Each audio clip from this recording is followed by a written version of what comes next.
Bismillahirrahmanirrahim. Assalamualaikum warahmatullahi wabarakatuh. Waalaikumsalam warahmatullahi wabarakatuh. Ketemu lagi dengan saya Akbar Zainuddin di channel YouTube FPA Gontor dalam segmen Hikayah Pesantren. Kali ini saya masih berada di Jawa Barat, tepatnya di Singaparna di Tasikmalaya. Kita akan bersilaturahim ke pesantren Dadali Lidinillah. Kita akan ngobrol dengan pimpinan pesantren Kiai Al-Haj Yarin Rahmat Insani LC.MAG. Assalamualaikum Pak Kiai. Waalaikumsalam warahmatullahi wabarakatuh. Kiai hal Pak Kiai? Alhamdulillah bi khair Ustaz. Antum itu alumni tahun berapa Ustaz? Dari Gontor? Saya alumni tahun 92. Country. 92. Country 92, ya. Country ya. 92. Dari Gontor 92 kemana Ustaz? Pengabdian 1 tahun di Gontor. Pengabdian 1 tahun di Gontor. Ya, kemudian ada kesempatan untuk melanjutkan di Madinah. Ke Madinah Ustaz? Iya, ke Madinah. Oh, jadi S1 selesai di ISID? 1 tahun aja di ISID. Oh, 1 tahun. Iya. Setelah itu diutus ke Madinah oleh Gontor. Oh, utusan Gontor? Iya. Oh. Kader Gontor. Kader Gontor? Betul. Kader Gontor ke Madinah, di sana. 97 baru selesai.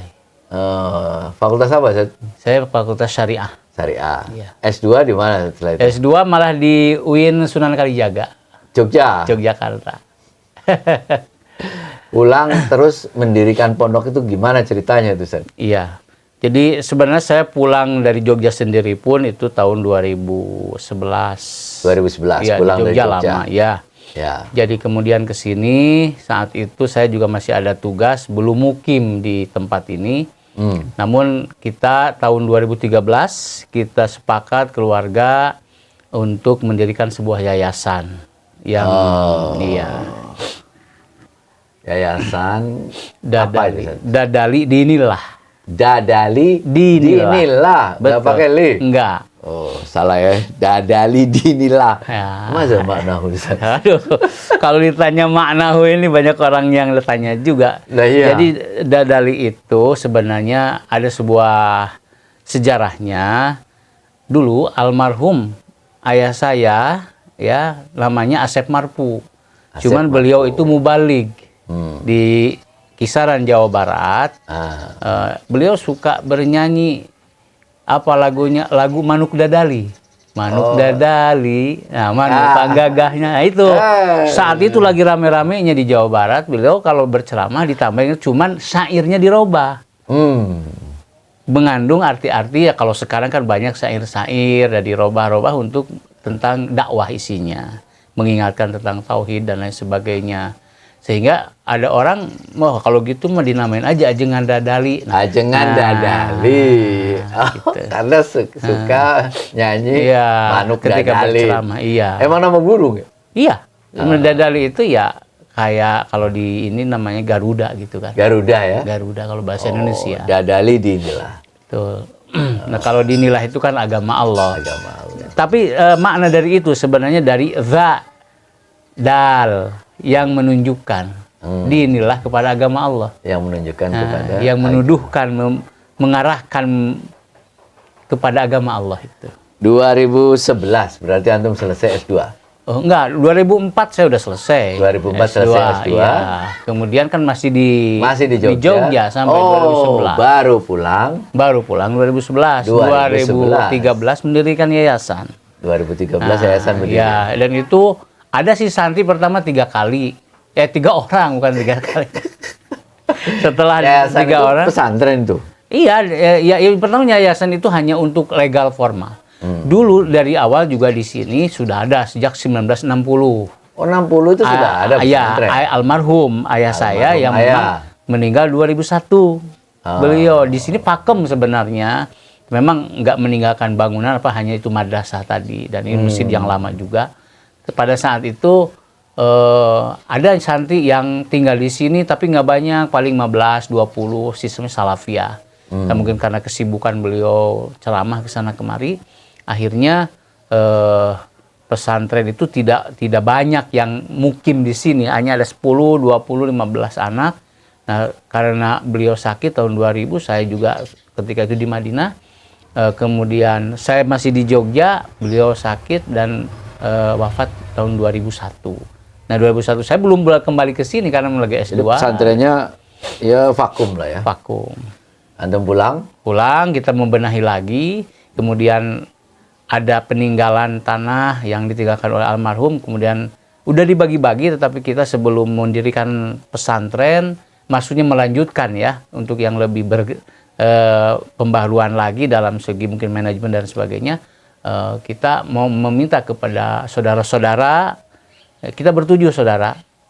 Kemudian kalau mau mendirikan pesantren, bagaimana kalau kita wakafkan tanah yang mungkin ya tidak seberapa, kalau dari hasil pertaniannya, kita kalau mau mendirikan pesantren, mari kita wakafkan agar supaya kedepannya kita tenang, tidak ya yang dikhawatirkan beberapa warisan nanti masing-masing punya tanah di pesantren, akhirnya kan kekhawatiran ke depannya. Akhirnya sepakat semua, alhamdulillah. Bangun kembali berarti tahun berapa sih? Ya 2013 itu sejak 2013 itu ya, setelah yayasan itu ya. Ya ada yayasan, ada yang nyantri 3 orang. 3 orang mulai berarti? Mulai, tapi ya resminya formalnya 3 orang. 2015 baru ada SMP. Ya tingkat KMI itu kelas 1, itu 5 orang. 5 orang. Ya. Selanjutnya alhamdulillah ada 20, kemudian berlanjut walaupun biasa turun naik kan begitu. Sampai sekarang ada berapa santrinya? Berarti? Kurang lebih sebelumnya ada penyusutan, jadi setelah akhir ini 86. 86 orang ya. Iya. Tingkatannya berarti sistem pendidikan pengajarannya apa, Zed? Iya, pendidikan dan pengajarannya di sini sistemnya karena sebenarnya kami dulu itu inginnya kan KMI murni ya. Cuma melihat situasi dan kondisi, akhirnya kita dengan ada dinas dulu. Walaupun tadinya SMP ya SMP kalau formalnya untuk ya. memudahkan memasukkan materi-materi KMI. Karena biar tidak orang terikat. percaya ya, tanya ijazahnya ada nggak, ada gitu. Ya di antaranya lah. Di antaranya, kita kan yang melihat beberapa untuk pesantren di daerah Tasik di Jawa Barat masih minim dan belum banyak yang paham. Nah gitu. Nah sebelum akhirnya ya berjalan ya tingkat SMP, kemudian setelah tamat SMP anak-anak juga ada yang masih mau di sini walaupun SMA-nya kita juga masih ngiduk ke alumni kita juga. Ya. Tapi kalau muatan materi KMI alhamdulillah walaupun tidak 100% ya minimal 60% lah. Jadi ada formal, di sini ada SMP, terus, tapi muatannya muatan KMI. Muatan Gontor KMI gitu ya. Gontor. Kalau dari pengasuhan, sistem kepengasuhan, berarti mengacu ke KMI Gontor juga? Iya, Gontor kepengasuhan juga seperti di Gontor. Sama, sistem ya? di asrama, disiplin, bahasa, ada di ekskulnya, ada muhadzaros dan sebagainya lah. Tapi kalau untuk yang di dalam materi-materi KMI, disiplin masuk kelas, kemudian tata tertib semuanya, ada keamanan, ada bagian-bagian yang biasa di OPPM kita itu.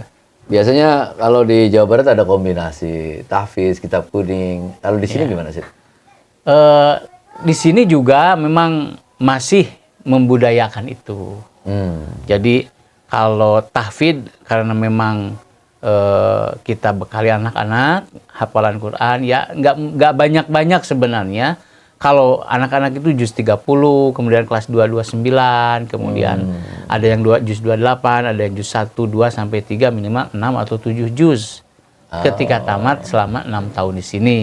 Nah, itu tapi jika ada anak yang memang cepat hafalannya ya kita support, kita dukung untuk lebih cepat lagi untuk hafal. Kalau kitab kuning kita ada karena ya memang ada pesan dari almarhum untuk kajian kitab itu juga penting untuk memperdalam ya. Berarti kan memperdalam ilmu alat, nahwu, sorof, jadi dari Kailani, Yaqulu, kemudian sampai Imriti, sampai Alfiyah pun anak-anak kita walaupun tidak harus semuanya tetapi minimal kenal ya. Sama lah memberikan kunci gitu. Gimana mengenalkannya itu, Seth? Ya pertama kitab-kitab kuning ada waktu khusus setelah sholat Isya. Nah, itu kajian dulu sebelum muwajah bersama. Oh, ada kajian. Ada kajian itu kitab kuning kurang lebih 1 jam. Ya, kita bisa sesuai kelas 1. Mungkin kalau ilmu alat seperti jurumiyahnya. Kalau fikihnya ada safinahnya. Itu juga untuk sebenarnya kita kombinasikan itu untuk juga belajar membaca. Ah. Iya. Kalaupun di kelas itu nahwunya nahwul wadih. Tapi penguatan untuk kaidah-kaidahnya, jadi di situ juga iya sambil ngapalin juga kaidah-kaidah. Iya. Kalau profil alumni yang diharapkan dari pesantren Dadali Dinillah ini apa, Ustaz? Seperti apa profilnya itu, Ustaz? Iya. Kita hanya berusaha dan mengarah ya profilnya ya diantaranya ya karena ini zaman sudah banyak perubahan, diantaranya mungkin iptek juga kita galakkan lah itu ya, ilmu pengetahuan dan teknologi tentunya berlandasan kepada keimanan ketakwaan, dan yang tentunya yang sekarang lagi dirame-ramekan karakter dan sebagainya, sebenarnya dari materi apa yang sudah kita dapatkan dulu di pondok sebenarnya udah membentuk ke arah sana. Namun tetap saya kira kita tidak muluk-muluk untuk mendidik anak dan sebagainya, untuk lebih dari itu. Yang jelas ya apa yang kita dapatkan ya seperti itu. Mudah-mudahan minimal lah seperti yang sudah kita alami, dan ke depan lebih baik lagi daripada kita. Kalau visi ke depan, impian ke depan seperti apa, Ustaz? Impian ke depan tentunya ada yang jarak dekat, jarak ke depan, bahwa ini karena memang dari awal sudah kita wakafkan, ini menjadi pusat untuk pelatihan, pusat untuk pendidikan, untuk yang dibina dan oleh para kader-kader, orang-orang yang siap berjuang di pondok ini. Jadi Sudah ke ada depan kader, ya sudah ada beberapa kader gitu. ada yang ke Mesir, termasuk di Unida kan. Kebetulan ada juga anak di sana, sekolah tingkat 3 di sana sekarang ngajar juga, dan tentunya dari anak-anak kita yang belajar di sini pun sudah yang ikut belajar dari Rahmatan lil Alamin, ASPA itu. Asfa, Di ya. Darun Najah ada sekarang 1. Barakallah, Ustaz. Ya. Mudah-mudahan ini pondok terus maju dan Amin. berkembang. Amin. Amin. Dadali Dinillah. Inilah. Insyaallah. Antum juga selalu sehat. Amin. Amin. Antum juga sehat. Pondok juga selalu sehat, selalu keluarga pondok bisa terus maju, Amin. Amin. bermanfaat buat umat. Amin. Jazakumullah khairan, Ustaz. Iyakum. Ila liqa. Ila liqa. Insyaallah.